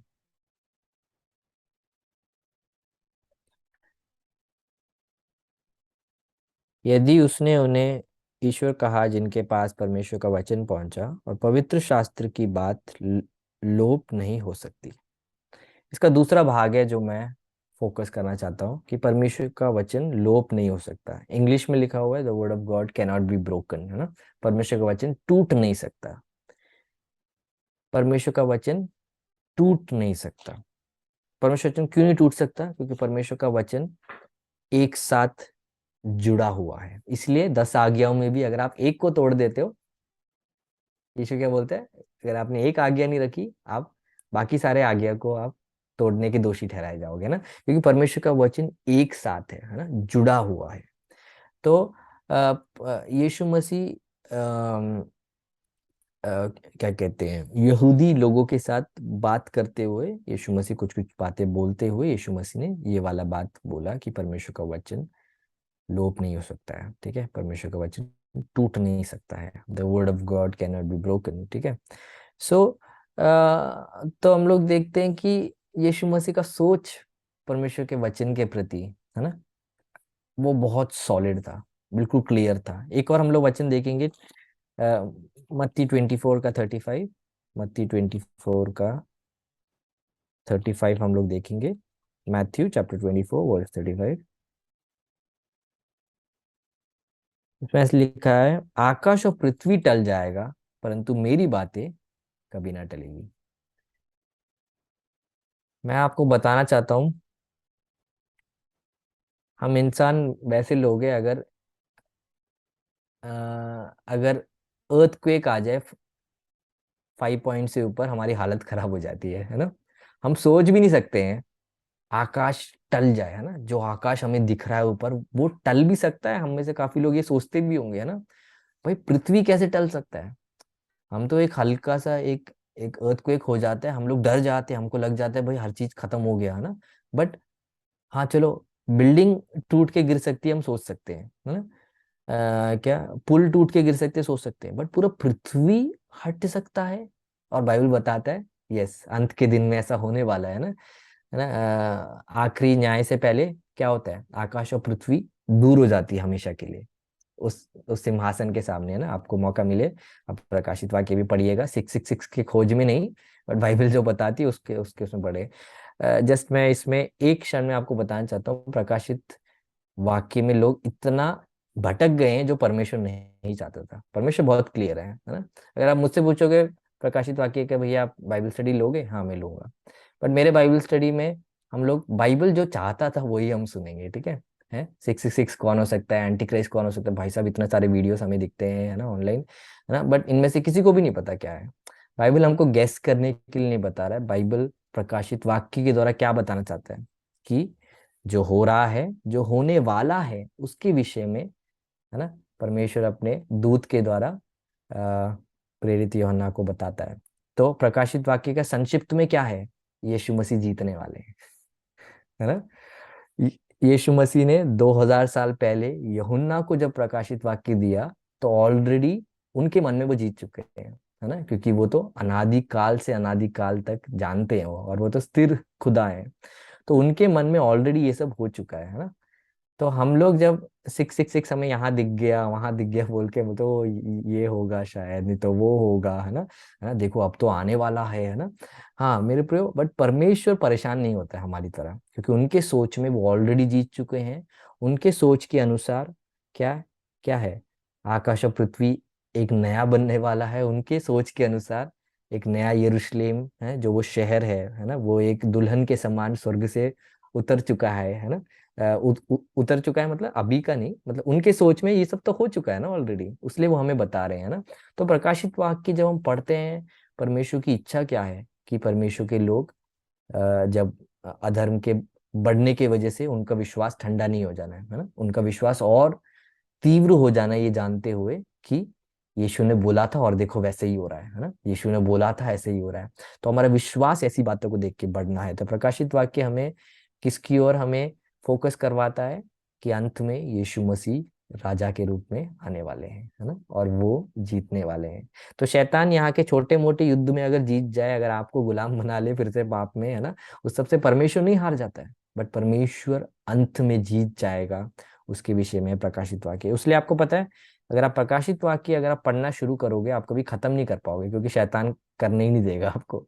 क्योंकि शैतान को स्पेशली दो किताबों से बहुत डर लगता है। एक तो प्रेरितों का उत्पत्ति किताब, क्योंकि उसमें उसने कैसे मनुष्य को भटकाया उसके विषय में, मतलब, है ना, आपको समझ है, उसके प्लान को उजागर करने के विषय में है कि कैसे उसने लोगों के अंदर शंका डाली और पहला पाप हुआ, है ना, इंसानों के द्वारा। दूसरा जो उसको किताब पसंद नहीं है, वो है प्रकाशित वाक्य, क्योंकि उसमें बताया जाता है उसको बांध दिया जाएगा। उसमें बताया जाता है उसको हमेशा के लिए उसको आग की झील में उसको फेंक दिया जाएगा, है ना। तो कैसे पसंद आएगा उसको, उसको तो पसंद नहीं आएगा, इसलिए वो आपको पढ़ने ही नहीं देगा, इसलिए वो आपको फंसा के रखेगा, ये चीज वो चीज, है ना, इसमें देखो उसमें देखो, है ना, देखो छः छः छः, है ना, देखो ये शायद हो सकता है ना। क्या कहते हैं, एंटी क्राइस्ट ये हो सकता है, वो हो सकता है। तो आज कलीसिया इन सब चीजों में भटकी हुई है, बट हम ये भूल जाते हैं कि अंत में क्या होने वाला है, यीशु जीतने वाला है और यीशु हमें लेने के लिए आने वाला है, ठीक है। तो हम अभी किस विषय में हम सीख रहे थे कि परमेश्वर प्रभु यीशु मसीह की सोच क्या है। पहला हमने देखा, यीशु मसीह बोल रहा है वचन टूट नहीं सकता। यहूदियों को बता रहा है वचन टूट नहीं सकता, वचन को कोई खारिज नहीं कर सकता, क्योंकि वचन पूर्ण है।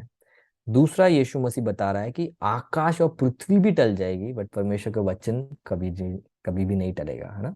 तो इससे हमको क्या समझ आता है कि परमेश्वर का वचन स्थिर है ना। जैसे भजन संहिता 119 में बोला गया कि हे परमेश्वर, तेरा वचन स्वर्ग में हमेशा के लिए स्थिर है। तो मेरे प्रियो, क्या हमें हमारे जीवन को एक स्थिर बात में बनाना बुद्धि की बात नहीं है ना? आपको नहीं लगता यार, अगर परमेश्वर का वचन अगर स्थिर है, अगर अनादि काल तक है, तो क्या मुझे उस वचनों पे अपना जीवन बनाना, क्या वो बुद्धि नहीं है ना? आप अभी भी शायद थोड़े डाउट में हो, मैं आपका डाउट क्लियर कर देता हूँ। मत्ती की किताब में आइए। मत्ती की किताब में देखो, यीशु ने जो बोला उसको ध्यान देना, मैंने जो बोला उसको नहीं, ठीक है।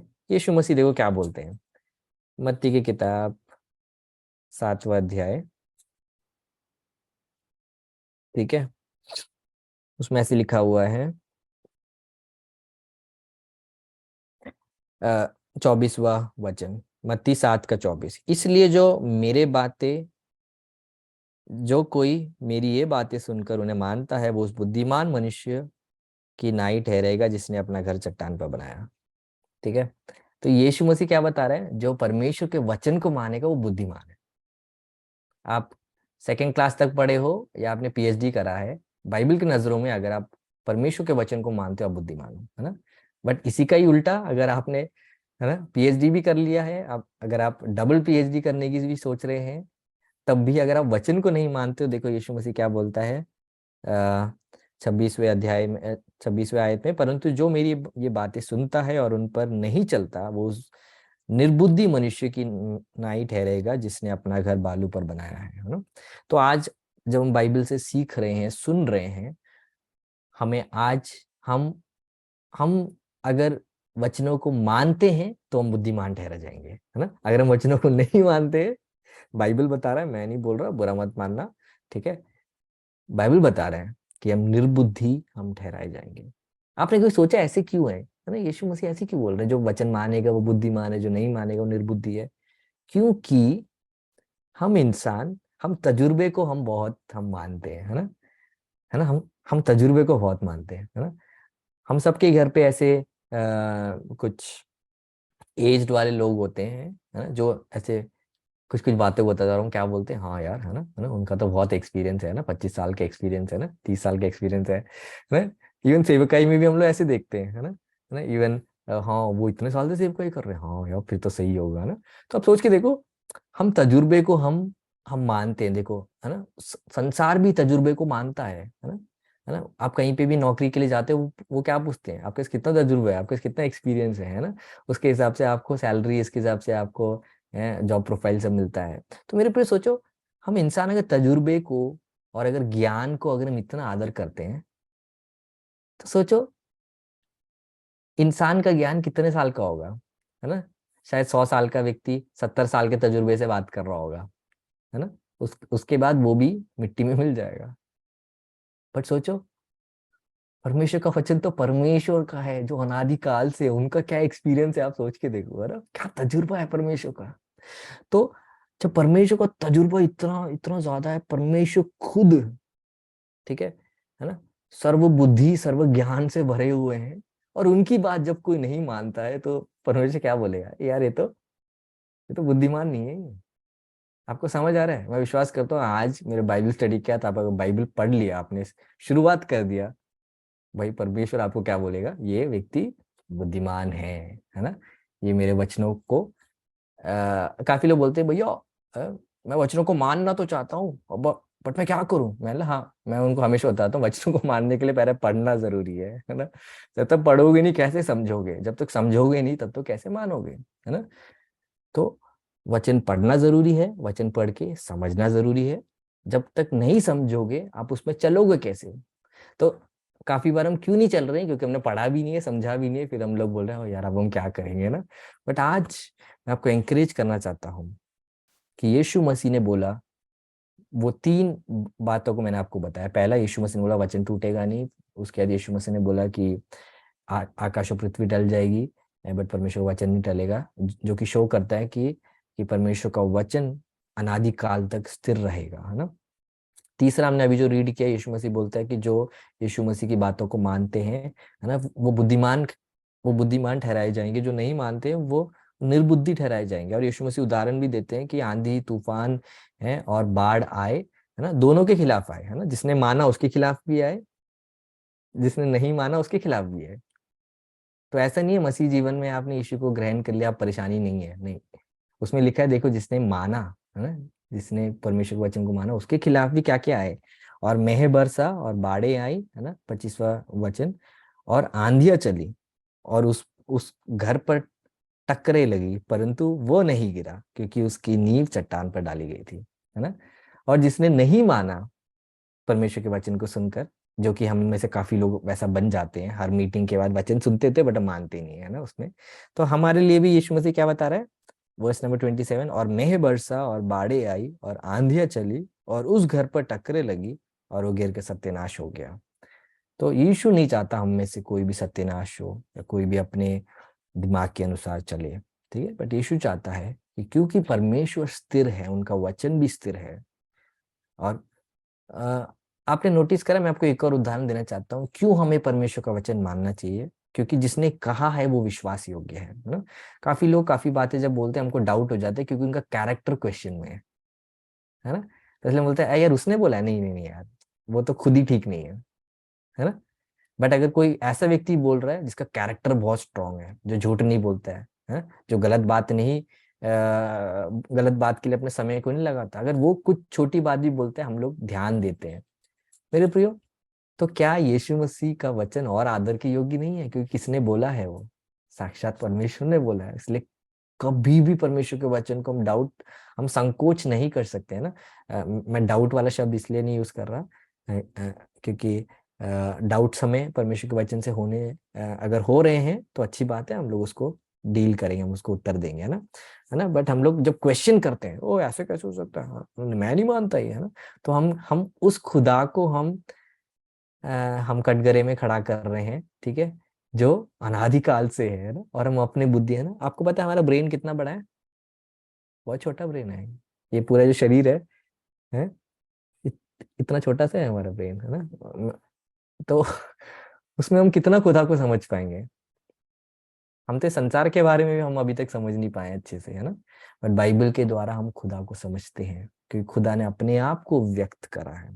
इसलिए जब इंसान अपने मार्ग बनाकर खुदा की तलाश में है, बाइबल बताता है खुदा ने अपने मार्ग को बनाकर हमारे पास भेजा। इसलिए यीशु यीशु जब बोलते हैं ना, मैं ही मार्ग हूँ, समझ आया आपको? तो यीशु क्या बता रहे हैं कि मैं ही मार्ग हूँ, मैं ही सत्य हूँ, मैं ही जीवन हूँ, मेरे बिना कोई पिता की ओर नहीं आ सकता, है ना। तो जब हर कोई अपने ही मार्ग में जा रहा है खुदा की तलाश में, और कभी कहीं पहुंचेगा नहीं, क्योंकि हम खुदा के पास नहीं आ सकते। बट देखो खुदा का प्यार देखो, कि जब हम पापी ही थे, परमेश्वर ने अपने पुत्र को हमारे लिए भेजा, है ना। और यीशु ने बोला कि मैं ही दरवाजा हूँ, है ना। तो परमेश्वर अपने प्रभु यीशु मसीह अपने आप को दरवाजे के रूप में, क्या कहते हैं, मार्ग के रूप में, सब क्या बता रहे हैं कि यीशु ही वो एकमात्र जरिया परमेश्वर ने रख छोड़ा है, जिसके द्वारा हम उनको जान सकते हैं। तो परमेश्वर का धन्यवाद हो। अब चलो, हाँ, यीशु मसीह परमेश्वर के वचन को अहमियत देते थे, शिक्षाएं देते थे, बट क्या यीशु मसीह विश्वास करते थे परमेश्वर के वचन में? एक और सवाल है ना। चलो हम लोग कुछ वचनों को हम लोग पढ़ेंगे, और हम लोग ठीक हमारे टाइम पे हम लोग उसको खत्म करेंगे।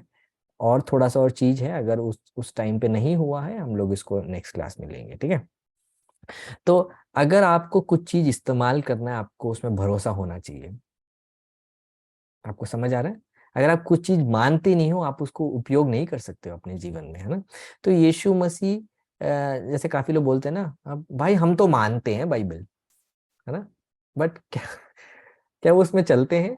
हाँ, वो हम लोग, वो है जो अभी मैं आपको नेक्स्ट बताना चाहता हूँ ना। यीशु मसीह अगर उसको मानते थे बाइबल को, तो वो उसके उदाहरण क्या उन्होंने कभी दिया है? क्या उन्होंने पुराना नियम ही था जब यीशु मसीह थे यहाँ पे, पुराना नियम ही लिखा गया था उस टाइम पे। तो अगर यीशु मसीह ने अगर पुराने नियम की बातों को अगर सच माना है, अगर उन्होंने बोला है, तो हम लोग को पूरा यकीन हो जाएगा, यस, प्रभु यीशु मसीह परमेश्वर के वचन जो हैं उनको अहमियत दी है, और हमें भी अहमियत देने की जरूरत है। ठीक है, कुछ वचनों को मैं आपको जल्दी जल्दी में पढ़ाना चाहता हूँ। अगला आप सब पॉइंट, जो छोटा पॉइंट, जो हेडिंग आप लिख सकते हैं वो है जीसस यूज्ड स्क्रिप्चर्स। यीशु मसीह ने पवित्र शास्त्र को प्रयोग में लाए, है ना। तो हम लोग कुछ कुछ बातें देखेंगे कि यूहन्ना की किताब, यूहन्ना की किताब 7 का 14 और 15 हम लोग रीड करेंगे। यूहन्ना की किताब 7 का 14 और 15। ठीक है, तो उसमें आप देख सकते हैं,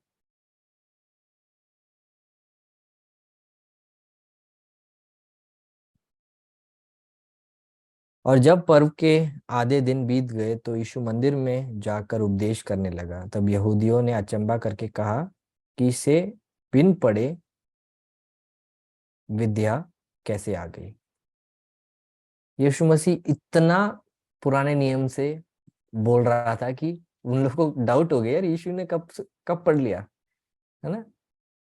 तो आपको समझ आ रहा है, परमेश्वर के वचन का प्रचार, परमेश्वर के वचन का प्रचार ही होता है, उसमें आप कुछ जोड़ नहीं सकते, उसको और अच्छा नहीं बना सकते हो, है ना। मैं काफी जब मैं इंडिया में था, मैं काफी जगह में प्रचार करने सब में जाता था, तो मैंने ये चीज नोटिस करा था कि ये लोग, जब लोग प्रचार करते हैं, काफी बार वो अपने तजुर्बे को बता रहे होते हैं, और हम वहाँ बैठे होते हैं, भाई बाइबल से कब बताओगे भैया जी, हम तो वो सुनने आए हैं, है ना।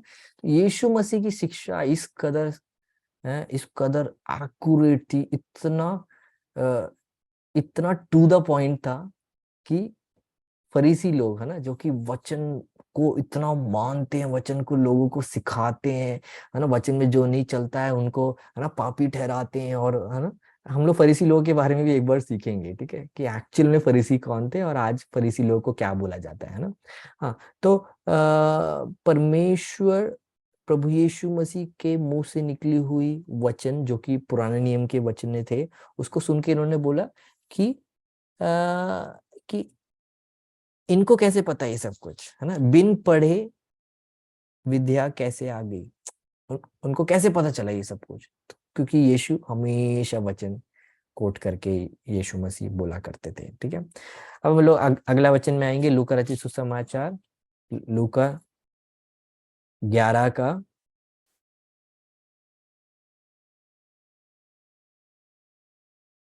51, 50 और 51। ठीक है, उसमें देखो क्या लिखा हुआ है।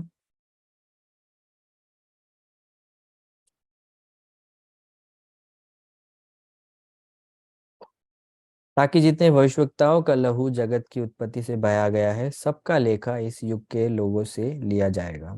हाबेल की हत्या से लेकर जकरिया की हत्या तक जो वेदी और मंदिर के बीच में घात किया गया, मैं तुमसे सच कहता हूँ उसका लेखा इस समय के लोगों से लिया जाएगा। तो दूसरा पॉइंट, यीशु मसीह का प्रचार सिर्फ परमेश्वर के वचन पे आधारित ही नहीं, परंतु परमेश्वर, प्रभु यीशु मसीह के लिए पुराने नियम के कैरेक्टर्स रियल इंसान थे, है ना, उनके लिए काल्पनिक नहीं थे। हम में से काफी लोगों के लिए पुराना नियम एक काल्पनिक, एक दंत कथा बन गई है ना, नहीं, यीशु मसीह ने उसको वास्तविकता की तरह सिखाया, जैसा सिखाया जाना था। तो हम यहाँ पे क्या देखते हैं, यीशु मसीह के लिए हाबेल नाम का वो व्यक्ति, जो कि आपको पता है फर्स्ट मर्डर जो बाइबल में हुआ था, है ना, आराधना को लेके हुआ था, और वो जो फर्स्ट मर्डर था वो हाबेल का हुआ था, उसके भाई ने किया था जिसका नाम था केन। तो हाबेल प्रभु यीशु मसीह के लिए एक रियल व्यक्ति था, कि यीशु ने उसके नाम को कोट करा। ठीक है, दूसरा आप मेरे साथ अ, इसी किताब में, लूका में ही 17 में आ जाओ, 17 अध्याय 26 और 27। ठीक है, लूका 17 का 26 और 27, उसमें ऐसे लिखा है, जैसे नूह के दिनों में हुआ था वैसे ही मनुष्य के पुत्र के दिनों में भी होगा। जिस दिन तक नूह जहाज पर ना चढ़ा उस दिन तक लोग खाते पीते थे और उनमें ब्याह शादी होती थी। तब जल प्रलय ने आकर उन सबको नाश किया। तो यीशु के लिए नूह भी एक रियल व्यक्ति था, जल प्रलय भी रियल था। काफी मसीही लोग डाउट करते हैं, क्या वास्तव में एक जल प्रलय आया था जिसमें पूरा पृथ्वी को परमेश्वर ने डुबा दिया था, है? यीशु के लिए वो रियल था, है ना। तो आपको समझ आ रहा है, यीशु मसीह के लिए पुराना नियम बहुत रियल, और यीशु मसीह उन लोगों के विषय में इस तरीके से बात कर रहे हैं जैसे कि वो क्या कहते हैं, इतने रियल थे यीशु के लिए कि यीशु ने उनके विषय में बोला। ठीक है, अब हम लोग देखते हैं कि यीशु ने और किन किन लोगों के बारे में बात करा। ठीक है, यूहन्ना की किताब 8वां अध्याय, 8वां अध्याय 56 से लेकर 58 तक। जॉन चैप्टर 8 56 से 58। ठीक है, उसको हम लोग रीड करेंगे। तो उसमें आप ऐसे देख सकते हैं, तुम्हारा पिता अब्राहम मेरे दिन देखने की आशा में बहुत मग्न था, और उसने देख और आनंद किया। यहूदियों ने उससे कहा, अब तक तू 50 वर्ष का नहीं, फिर भी तू ने अब्राहम को देखा है। यीशु ने उनसे कहा, मैं तुमसे सच कहता हूँ कि पहले इसके कि अब्राहम उत्पन्न हुआ, मैं हूँ। तो यीशु मसीह अब्राहम को भी एक रियल व्यक्ति के रूप में बता रहा है, यहूदियों को बता रहा है जो अहंकार कर रहे थे कि हम तो अब्राहम के वंशज है। और यीशु मसीह बोल रहा था, अगर तुम अब्राहम के वंशज होते तो तुम मुझे स्वीकार करते, क्योंकि अब्राहम ने मेरे विषय में उसने याद कर कर मेरे विषय को, मेरे दिन को देखने की बहुत इच्छा करी, और वो खुश था, है ना, कि परमेश्वर जगत में इंसान के रूप में पापों को छुड़ाने के लिए, पाप को खत्म करने के लिए आने वाले हैं। इस बात में अब्राहम बहुत खुश था। ठीक है, हम लोग और आगे पढ़ेंगे। एक और चीज को मैं आपको पढ़ाऊंगा, मत्ती रचित सुसमाचार 10 का 15। ठीक है, मत्ती 10 का 15। ठीक है, उसको आप रीड करें। उसमें ऐसे लिखा है, मत्ती 10 के 15 में, मैं तुमसे सच कहता हूँ कि न्याय के दिन उस नगर की दशा से सोदोम और गोमोरा के देश की दशा अधिक सहने योग्य होगी। तो यहाँ पे यीशु मसीह सोदोम एंड गोमोरा में जो हुआ था, ठीक है, उस विषय में बताते हुए यीशु बोल रहे हैं कि सोदोम और गोमोरा का जो देश है, उससे परमेश्वर ज्यादा करुणा करेगा एज कम्पेयर टू यीशु जिनसे वहां पे बोल रहा है। ठीक है, तो देखो सोदोम गोमोरा में जो हुआ था उसको भी यीशु ने रियल इंसिडेंट के रूप में उन्होंने बताया ना।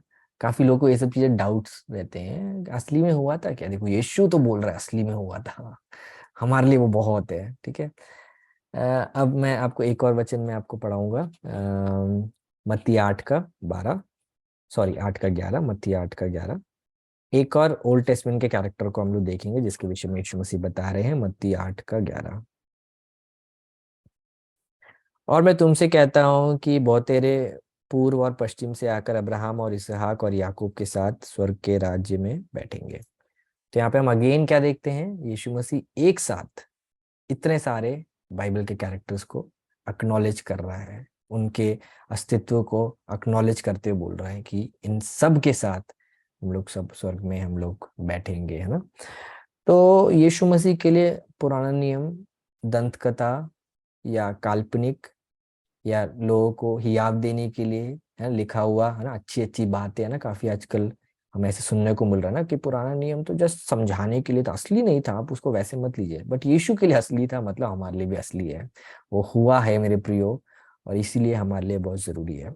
अब मैं आपको ये सब समझाने के बाद मैं अब आपको एक वचन में बताऊंगा जो कि आप सबको पता है, बट नहीं पता है तो आप लोग अंडरलाइन कर लीजिए, अगर आपको पता है उसको याद कर लीजिए। ठीक है, इब्रानियों की किताब 4 का 12, इब्रानियों की किताब 4 का 12। ठीक है, ठीक है, अब मैं उसको बहुत अच्छे से मैं उसको बोलूंगा ताकि आप सबको वो समझ आए और आपको आश्वासन और सामर्थ्य मिले, क्योंकि परमेश्वर का वचन जीवित और प्रबल और हर एक दो धारी तलवार से भी बहुत चौका है, और जीव और आत्मा को और गांठ गांठ और गूदे गूदे को अलग कर कर पारवार छेदता है, और मन की भावनाओं और विचारों को जांचता है ना। तो ये वचन जिसके बारे में हम सीख रहे थे वो बहुत प्रभावशाली है मेरे प्रियो। अब परमेश्वर का वचन से एक एक व्यक्ति जो पाप में मरा हुआ है, हम सबके सब पाप में मरे हुए थे, है ना, बट परमेश्वर के वचन ने हमारे अंदर इस कदर कार्य करा कि हम जीवित हुए, है ना, हमको एक नई सृष्टि हमें बना दिया गया। तो जब शैतान आपके खिलाफ सोच और संसार की बातें और डाउट है और ऐसी ऐसी क्या बातें आपके खिलाफ जब लेके आए, डर लेके आए, तो आप क्या याद करना, परमेश्वर का वचन जीवित है ना। बाकी हर किताबें जो आज आप पढ़ रहे हो उसके लेखक नहीं तो मर चुके हैं, नहीं तो 50 साल में मर जाएंगे, है ना।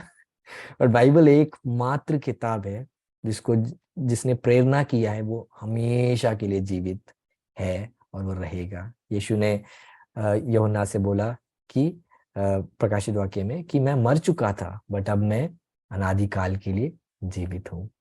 तो हमें परमेश्वर के वचन को हमें इस्तेमाल करना चाहिए। काफी लोग बताते हैं जब शैतान उनके खिलाफ आता है, वो 100 तरीके बताते हैं कि कैसे करना है ना, कैसे करना, कैसे करना। मैं तो कुछ तरीके कुछ भी नहीं बताऊंगा, एक ही तरीका है, परमेश्वर का वचन से उसको लड़ना है ना। बाकी आप कोई भी तरीका लेके आ जाओ, वो आपसे ज्यादा शातिर है, वो कुछ भी आपको है ना, आपके सोच में ही आपको फंसा देगा। बट मेरे प्रियो, बाइबल बताती है कि परमेश्वर का वचन प्रभावशाली है। इंग्लिश में लिखा है the word of God is alive and active, है ना, वो हमेशा परमेश्वर वचन एक्टिवली रहता है, एक्टिव रहता है, क्योंकि जीवित है वो। और और आपने एक चीज नोटिस करा, ये वचन हम लोग सबके सब कोट तो करते हैं, हम में से काफी लोग प्रार्थना के वक्त भी बोलते हैं, बट इस वचन के अंत में देखा, वो अंत का भाग हम कभी भी नहीं पढ़ते, है ना। उसमें देखो क्या लिखा है, और मन की भावनाओं और विचारों को जांचता है ना, ये हम कभी भी नहीं बोलेंगे। तो अभी जब आप वचन सुन रहे हो, आपके मन में एक एक सोच आ रही है ना, ओ यार मैं कितना गलत था, है ना, ओ देखो मेरी सोच कितनी गलत थी, है ना। इंग्लिश में लिखा हुआ है एंड इट जजेस द थॉट्स एंड इंटेंशंस, है ना। इंग्लिश जरा आप में से कोई चैट में डाल देगा। परमेश्वर का वचन न्याय करता है आपकी सोच के ऊपर, है ना। काफी लोगों को आज न्याय वाले शब्द से ही नफरत है, बट मेरे प्रियो, जो वचन आप सुन रहे हो, वो वचन आपको आपके सोच को न्याय कर रहा है। मतलब परमेश्वर का वचन आपको बोध दिला रहा है कि आप सही हो या आप गलत हो। तो मन की भावनाओं और विचारों को जांचता है ना। इंग्लिश में सॉरी हिंदी में जांचना लिखा हुआ है, बट इंग्लिश में जजेस लिखा हुआ है ना? वो न्याय करता है परमेश्वर का वचन हमारे हमारे सोच को, और हमें बोध दिलाता है हम सही हैं या गलत है। अगर हम गलत है तो हमको बुरा लगेगा, है ना। और अगर आपको बुरा लगता है परमेश्वर की उपस्थिति में, अपने कमियां दिखते हैं, आप सही जगह में हो, है ना। और वो कमियां जब आपको दिख जाए, आप परमेश्वर के पास जाके आप माफी मांगे, मन फिराए उससे और आगे यीशु में बढ़े, है ना। बट आज के जमाने में हम देखते हैं हमेशा लोगों को एंकरेजमेंट ही चाहिए उनको, है ना। उनको शिक्षाएं नहीं चाहिए, उनको ठीक नहीं होना है, बट हमेशा एंकरेजमेंट भी अच्छा नहीं है ना। हमको कहीं ना कहीं अगर हम भटक गए हैं, हमें सही भी होने के लिए शिक्षाएं की बहुत जरूरत है, ठीक है। और हम लोग देखते हैं भजन संहिता 29 का 9, भजन संहिता 29 का 9 बाइबल स्टडी है, इसलिए मैं आपको बाइबल से ही बार बार रूबरू करा रहा हूँ ताकि आपका सोच बिल्कुल क्लियर रहे। भजन संहिता 29 का 9, जल्दी से हम लोग उसको सुनेंगे। यहोवा की वाणी से हरनियों का गर्भपात हो जाता है और अरण्य में पतझड़ होती है, और उसके मंदिर में सब कोई महिमा ही महिमा बोलता रहता है, ठीक है। Oh thank you so much, English मुझे मिल गया। इससे पहले वाले वचन का उसमें लिखा है इट एक्सपोजेस एंड जजेस the very thoughts and intention of the heart, है ना। वो आपके विचारों को खोल के रख देता है और उसको न्याय भी करता है जब हम वचन सुनते हैं ना। इसलिए वचन का प्रचार सुनना, वचन से मनन करना बहुत जरूरी है कि हमारे सोच को एक्सपोज हो जाएगा, हमारा सोच सही है या नहीं हमको समझ आ जाएगा, ठीक है। अब इससे पहले कि मैं आज के बाइबल स्टडी को रोकूं, हमारा समय ओवर हो गया है। यीशु मसीह ने परमेश्वर के वचन सिर्फ कोट नहीं करा, सिर्फ शिक्षाएं नहीं दी, बट वचन का इस्तेमाल भी करा शत्रु से लड़ने के लिए, है ना। हम लोग देखते हैं मत्ती रचित सुसमाचार 4 अध्याय में, जब यीशु मसीह उपवास के अवसर में थे 40 दिन के, जब शैतान आके यीशु मसीह से काफी चीजों को बोलते हैं, और यीशु के मन में शंका डालने की कोशिश करते हैं। और सिर्फ वो पोर्शन ही मैं 2 घंटे आपको सिखा सकता हूँ, बट हमारे पास समय नहीं है, इसलिए हम लोग मैं जैसे आपको बताना चाहता हूँ कि शैतान के तीनों जो डाउट क्रिएट करने वाले जो चीजें थे, उस तीनों में यीशु मसीह ने वचन से ही उत्तर दिया, है ना। तो वचन से ही हम लोग शत्रु के खिलाफ हम लोग लड़ सकते हैं, है ना। शैतान को हम पराजित कर सकते हैं, शैतान को हम क्या हम लोग शर्मिंदा कर सकते हैं। और वो तीनों जो वचन है, मत्ती रचित सुसमाचार 4 का 4, 4 का 7 और 4 के 10, ठीक है। उसमें यीशु मसीह, अगर आप देखोगे तो यीशु मसीह उत्तर देते हैं, है ना। शैतान कुछ बोलता है, यीशु मसीह उत्तर देते हैं, शैतान चुप हो जाता है, शैतान और कुछ लेके आ जाता है। फिर यीशु मसीह वचन से उत्तर देते हैं, शैतान चुप हो जाता है, फिर उसके बाद शैतान और कुछ लेके आता है। फिर यीशु मसीह उत्तर देते हैं, फिर शैतान हमेशा के लिए भाग जाता है यीशु मसीह से, ना।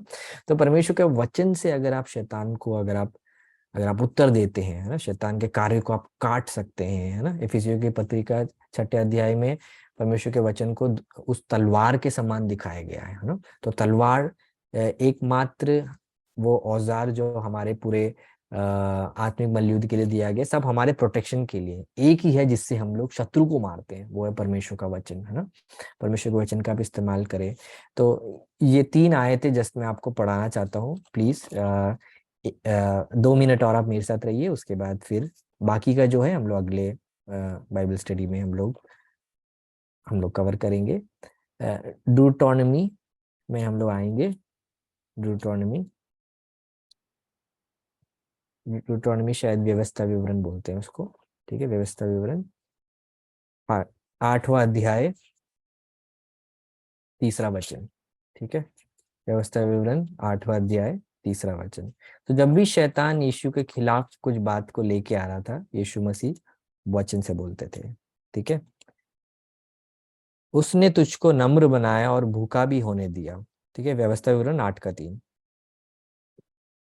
उसने तुझको नम्र बनाया और भूखा भी होने दिया, फिर वो मन्ना जिस जिसे ना तू और ना तेरे पुरखे ही जानते थे, वही तुझको खिलाया, इसलिए कि वो तुझको सिखाए कि मनुष्य केवल रोटी ही से नहीं जीवित रहता है, परंतु जो जो वचन यहोवा के मुंह से निकलता है उन्हीं से ही जीवित रहता है। आपको समझ आया?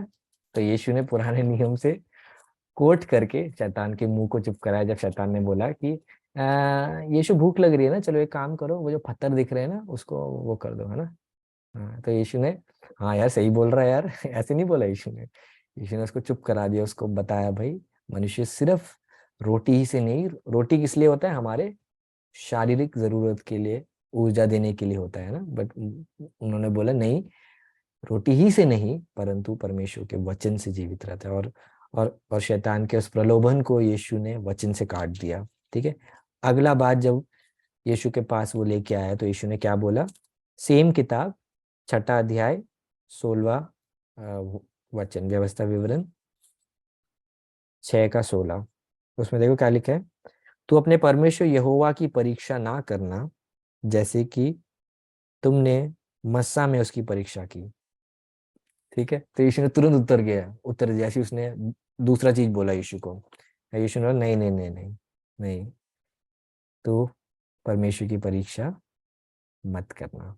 उसने बोला यीशु आप अपने आप को ऊपर से नीचे गिरा दो, स्वर्गदूत आके आपको उठाएंगे, सब लोग देखेंगे, आप फेमस हो जाओगे, है ना। यीशु ने नहीं, तू अपने परमेश्वर का परीक्षा नहीं करना, है ना। और तीसरा बात, उसी अध्याय में हम लोग देखेंगे